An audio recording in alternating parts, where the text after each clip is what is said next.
after the rest day, it's back into the action on the Dakar Rally.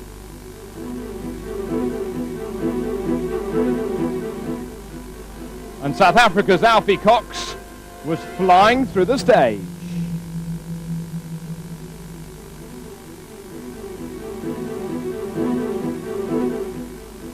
However, he was flying. Stefan Pederhansel's rally, though, came to rather an abrupt halt.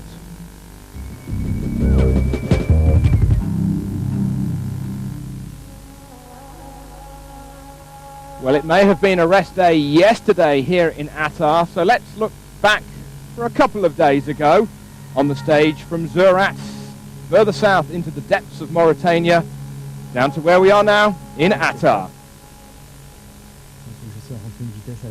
He says here that I've lost all the gears in my gearbox, so I'm going to try and have to force it into gear. So he gets underneath the car and literally gets it all in, and he says, hopefully that'll do, and that'll get me to the end of the stage, because we can't stay here.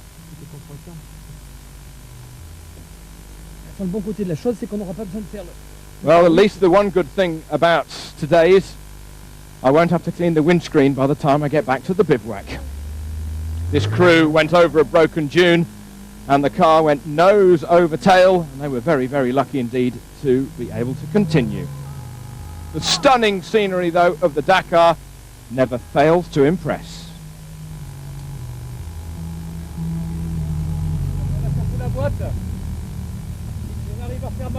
Now, we've got a problem here. We've lost all of our gears in the gearbox, and we are now running on only one-wheel drive through the differential, so we've got a tow from this truck, and once they get us out of the dunes, we will then be able to get to the bivouac.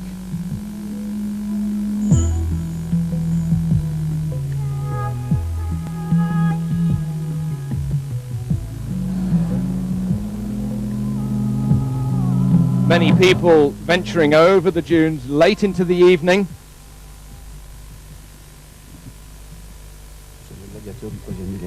We are the gladiators, he says, of the third millennium. But maybe by the end of the contest, Julius Caesar gives us a thumbs down.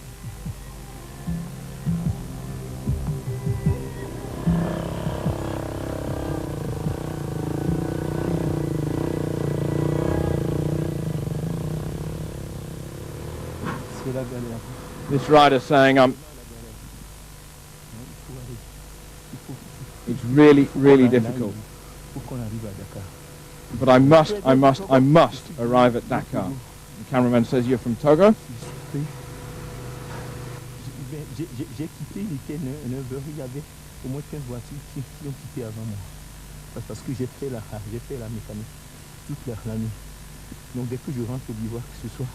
And once I get to the bivouac, I'm going to have to change the engine because the piston and the valves are touching each other, so I've still got a long day ahead of me. It certainly was a long day. The will of the human being certainly at times begins to even waver.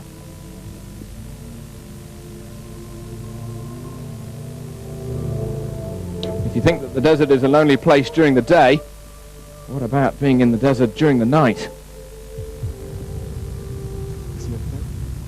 What's he going to do?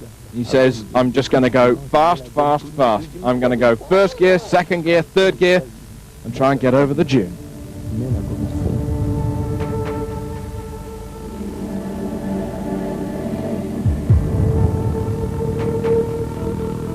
But once more, it was the dune that won.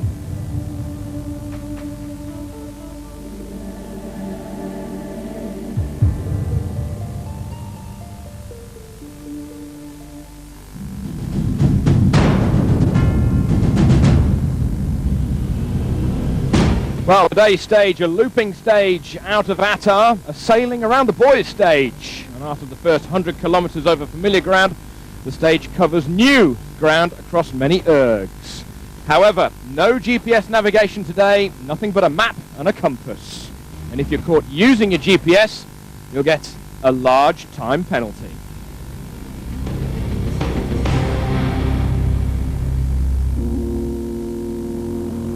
Out on the stage, with Luis de Azevedo, the Brazilian rider, on his Honda. Continuing along, he says, the Paris-Dakar, it's just pure adrenaline. We go, let's keep going. It's Brazil in the Dakar. It's big Luis de Azevedo in the Dakar. I just love it all.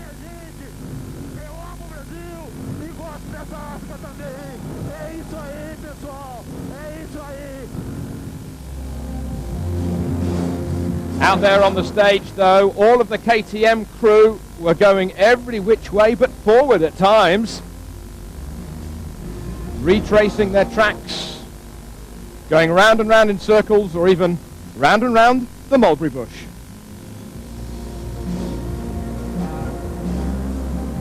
The Repsol KTM squad teaming up together, and that is a position and a place in the middle of the desert where Giovanni Sala is really going to struggle with the twin-cylinder machine. The stunning shots over the flat plains, but soon, once more, they got into the dunes. And with the KTMs filling the top 10 at the beginning of the day, they all teamed up, and once more, the V-twin got the better of Fabrizio Mioni, the overall leader of the 2002 Dakar.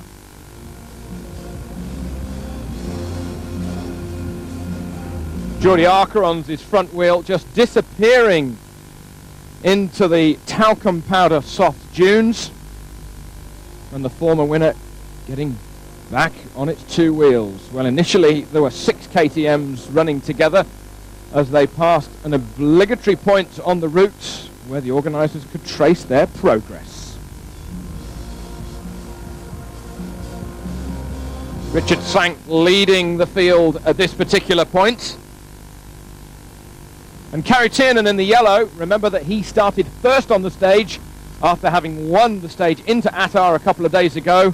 Therefore, his advantage had been null and void. But look at this, 1, 2, 3, 4, 5, 6, 7, 8. And then 9. All of the KTM crew travelling as one. However, 10th on the stage today, finishing only 13 minutes back of the eventual winner, was Spaniard Vicente Escuda, riding on his KTM. He arrived at the finish with the officials soon to check the GPS system. Now, they do actually still carry the GPS system for a safety reason. Obviously, if they get lost, they can punch in a special code, and if the organisers see that you've put in that safety code, then you get a 6-hour penalty. The organisers checking here and finding out that that code had just been put in. And Vincent saying, well, I did not attend the riders' briefing last night. I didn't go to it. And, of course, I then got the code and I put it straight in this morning. It's not been a deliberate action of mine, more of a pure accident. Bad day for Sweden's PG Lundmark on his BMW twin. Not exactly a works bike, but works pieces that he has constructed. Unfortunately, just a few kilometres into the stage, the engine cried enough, and PG is out. Eric Bernard finished 12th on the stage today. The Frenchman, once more continuing on so well, he's easily inside the top 10. He's got a nice buffer of some 30 minutes to the person behind him. However, winner of the stage today was Alfie Cox, steaming through the dunes, had a new engine fitted yesterday, says that it's really pulling and going on song, even though he went head over heels over a very soft dune and he bent the back of the bike. He was very lucky indeed to get away with it. Fabrizio Mioni, though, continues to lead the Paris-Dakar in the motorcycle section.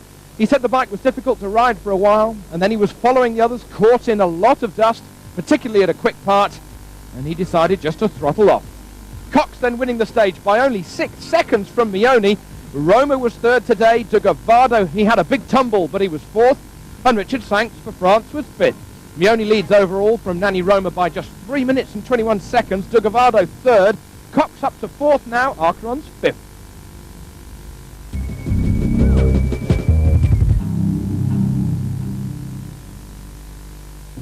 Yeah, it was a very good stage today. I mean, I was in the best position to win the stage, and the nice thing about it, I've come back to 4th overall, and you know, for a birthday present to win the stage today was very good. And the nicest thing that I'm happy about is that you know, the factory riders win the KTM mini bike, and it's my son's 4th birthday next month, and I will give him a mini bike for his birthday, so I'm more happy about that.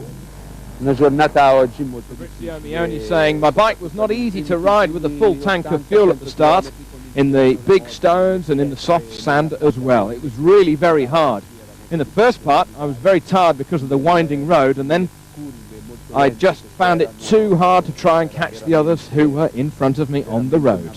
bella fatica per cercare di recuperare terreno sugli altri, però poi piano piano ce l'ho fatta, ho recuperato sugli altri, sono anche riuscito a entrare per primo nella pista veloce finale perché c'era la polvere e era importante per guadagnare qualche secondo in una gara che si fa sempre più tirata. Carlo de Gavada saying at the 250 kilometer point I was following Jordi Arcarons, and I hit a big stone which was in front of me. I then hit another stone with my front wheel, I crashed and the bike fell on me, my shoulder and also my arm. I certainly feel the pain now. It's all the way down my left side. Para encontrar el cap, pero después ya fue muy rápido, fue un camino antiguo.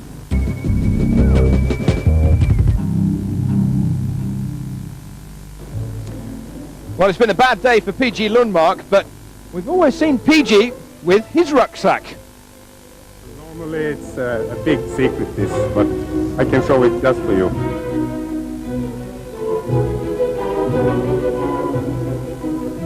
I have for night driving goggles with clear lens. Daytime you're driving with the gray lens, so that's the difference. And in night times, evenings in the liaison and early mornings, I have warm for my hands. Then I have a CD player, blues music. You listen to music when, Yeah. when you're riding? No, not when I'm riding.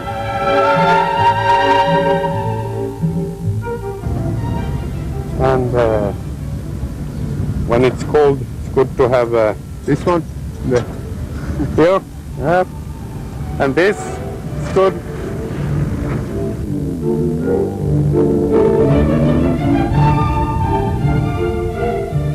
Telephone, good to have. And finally, a beer for Dakar. I'm going to drink it on the podium. Thank you very much. All right. Hey, Sverige for PG Lundmark. We'll miss you till next year.